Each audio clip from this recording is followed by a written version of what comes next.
Эгерде суу бир жерге топтолуп көлчөктөп калса, анын биз эч кандай пайдасын көрбөйбүз. Балким андан малдар да ичпеши мүмкүн.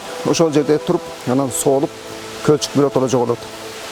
А эгерде суу бир аз жай болсо дагы акса, биз аны көп нерсеге пайдаланабыз. Эгин-тегиндерди сугарабыз.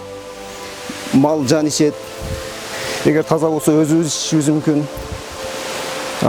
Эгерде суу аскадан кулап же болбосо мындай көрүп турганыңыздар таштан ташка урулуп бышып жетиле турган болсо, анда бул суулардын ичиндеги эң тазасы, эң бир бышканы болуп, ден соолукка дагы жана башка нерселердин баарына өтө пайдалуу болот. Адам баласынын жашоо турмушу дагы ушул суу сыяктуу. Эгер адам жана көлчөктөп турган суу сыяктуу бир орундан жылбай жашоо кечире турган болсо, ал жашоонун эч кандай оош кыйышын, кыйынчылыктарын көрбөсө, демек бул адам жашоого бышпайт. Мындай адам жашоонун чыныгы, кадырын, баркын дагы биле албайт.